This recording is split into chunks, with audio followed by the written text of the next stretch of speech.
Greetings, dear viewers, and welcome to an episode where I take a piece of media, be it comic, manga, or animation, and see if it's good, bad, or somewhere in between.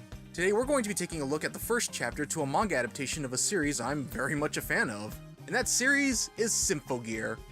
The series ran for 5 seasons starting from 2012 all the way up to 2019, one season per year with some hiatuses between each seasons, and said seasons are fairly self-contained, having their own story arcs within them, as well as their own main antagonists that the heroines have to face off against.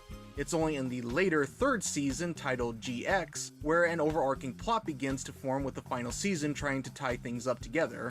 But wait, if Symphogear is an anime, why is the title of the video called a manga review? Well, as I mentioned earlier, this is a manga adaptation of the anime. So let's check out the first chapter and see if the manga decided to go in a different route from its anime counterpart, or if it just decided to follow the story beat for beat, just with a different art style.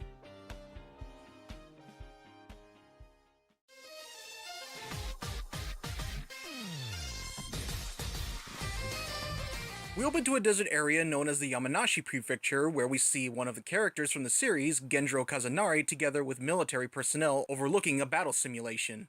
They were just older models, but for tanks to be taken out so easily. And we get a look at what they're referring to as we see 2 women standing among the demolished tanks wearing armor. We cut to later with both girls sitting at a table. Hey, isn't there a better spot around here? Where can we go to kill more time? I want to break even more expensive military equipment. Got any F-14s lying around? This little fireball is Kanade Amo. You know what, I'm probably butchering that name right now. While the other girl is Tsubasa Kazanari, and if you couldn't tell by her last name, she's Genjiro's It's complicated.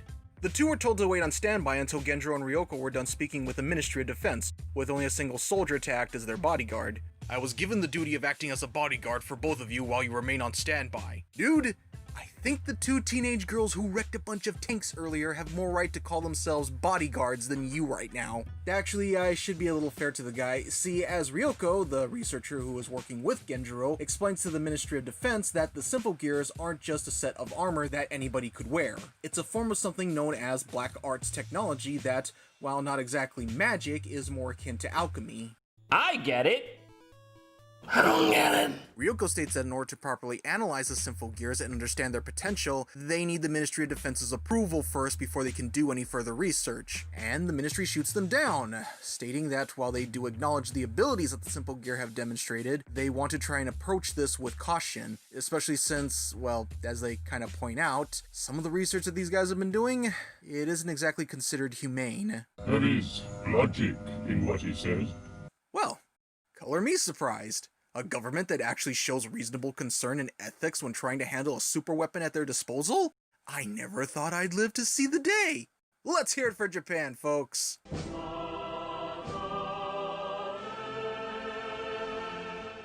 While all this is happening, the base suddenly falls under attack, and it is here that we get our first glimpse at what the noise really look like.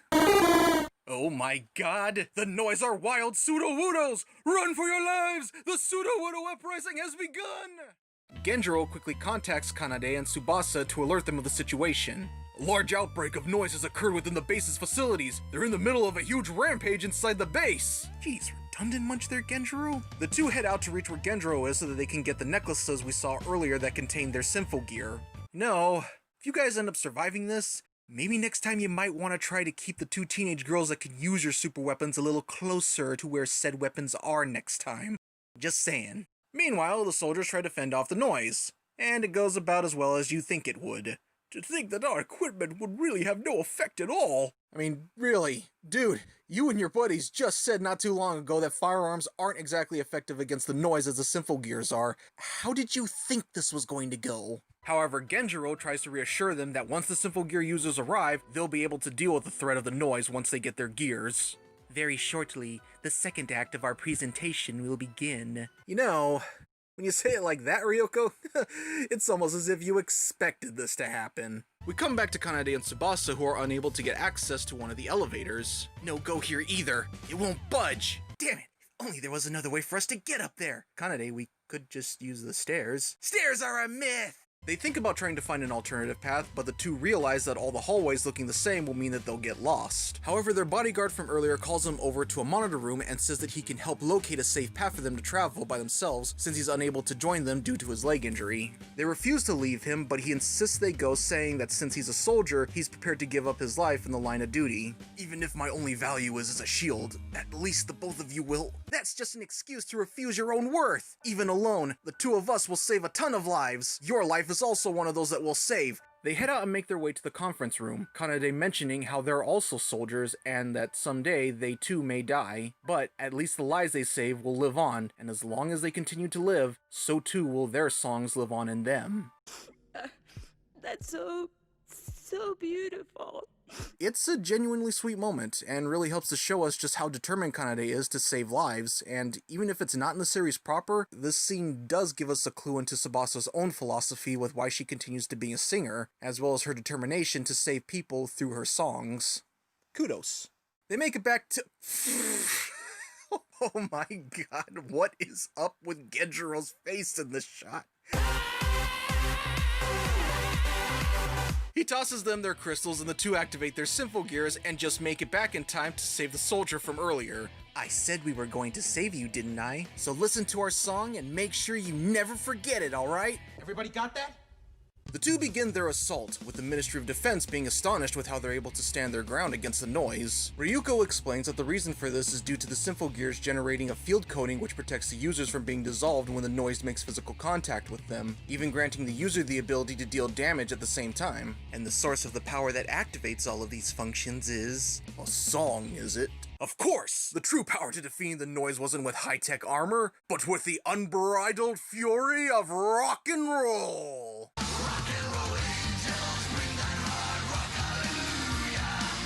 With the threat of the noise taken care of now, the Ministry retracts their earlier statement regarding the experiments with the Symphogear, despite one of their members voicing his objections about making such a hasty decision. Don't you think rushing their progress past this point could be detrimental? We have to move forward. There's no such thing as rushing at this point. Sir, with all due respect, don't you think it's a little dangerous to throw caution to the wind when we just talked about how inhumane these experiments are? We live in Japan, you moron! For all we know, Godzilla might be the next one to attack us! And don't tell me that it can't happen! He's technically canon to this universe! They're interrupted when Genjiro receives a call, quickly telling Tsubasa and Kanade to head out as it's an emergency. They explain they have a rehearsal to attend to. Despite how we look, we're music artists, you know? We'll be doing a cover of Celine Dion's Ashes for a concert, and I get to be the lead vocals! Why do I feel bad all of a sudden?